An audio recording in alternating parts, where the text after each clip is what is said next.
Now I'm going to ask Tanveer Khan, Secretary, Pakistan Progressive Democratic Party, UK, to say a few words. Thank you very much. It's the Pakistan Progressive Democrats, UK. Thank you very much, Dr. Z, and people organizing this meeting from JKLF. It is always an honor to remember the freedom fighters, those who gave their lives to their cause. The Kashmir issue was born and grown with the life of Pakistan.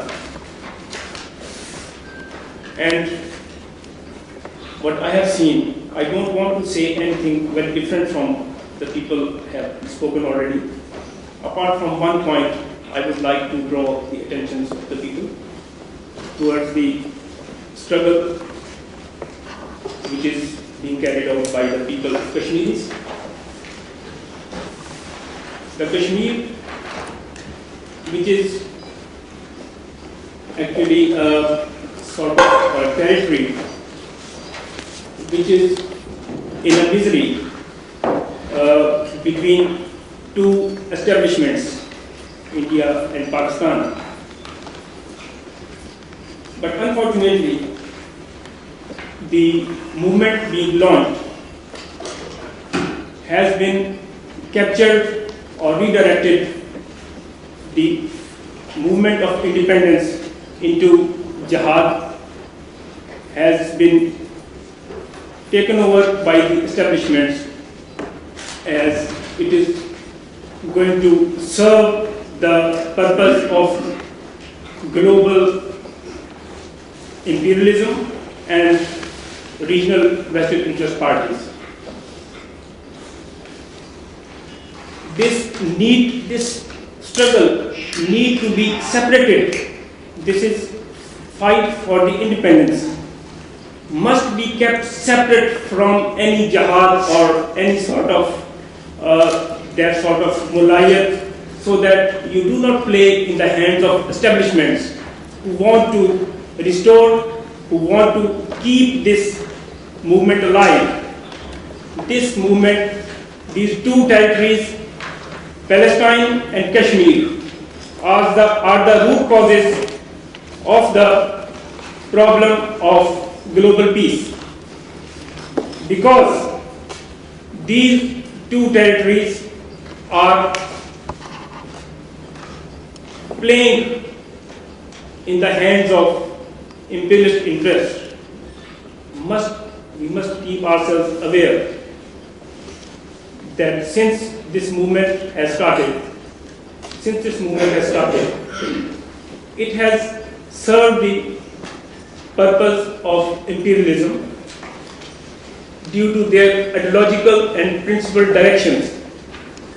That direction need to be reviewed. That is something importantly to be kept in mind by the freedom fighters, that it should remain a fight for freedom, not a jihad in the region. We are already facing enough from jihad. Thank you very much. Thank you very much. Everybody who is expressing their opinion here are their personal opinions, and I must say that this has nothing to do with the broad consensus of the meeting. So obviously I don't want to be quoted in saying either jihad or the movements or which are related in the conversation which are taking place. Now I'm going to ask Councillor Patrick Smith, who is a Liberal Democrat from Waltham Forest, to say a few words. Right, thank you very much, sir, for allowing me to just say a few words. Obviously, as one of the few Kashmiris present this evening, I mean, I think that the whole free world should actually unite in order to sort of promote that there is an international issue here that obviously is being neglected by, you know, significant international powers, including the United States and obviously the British government. I mean, I'm a Liberal Democrat. Obviously, I believe in justice, human justice, and that's done on an international scale through the international law. Now, obviously, there has been violations of international law, and you have actually mentioned that there's been no account to the International Court of Human Rights. So So I think, people like, the esteemed Lord Avery would be pressing for that to happen. I do not have authority to speak on behalf of the Liberal Democrat Party, but I'm sure that our Foreign Affairs spokesperson, Ed Davey, will actually be the subject of my request to actually make a statement about Kashmir. I think he has made statements before, and broadly, they are statements that would support a cross-party initiative to bring more world attention to the issue, because that's significantly not happening in a meeting where it is unanimously agreed that there are violations of human rights, but the rest of the world are not acknowledging this. So substantively, that's really what I would say, that there needs to be an international position, and that position must be with the help of the United Nations Security Council. Thank you. Thank you very much, Councillor Smith. I'm going to ask another Liberal Democrat who's a prospective parliamentary candidate for Luton, Councillor Qurban Hussain, now to say a few words. Thank you very much, Lord Nazir Ahmed, and I thank yourselves for chairing this meeting, and also the JKLF for holding this particular meeting at this point where we are here to pay tribute to more than 1 lakh people, including Pool and Butt, who gave their lives, who gave their today for the tomorrow of their nation.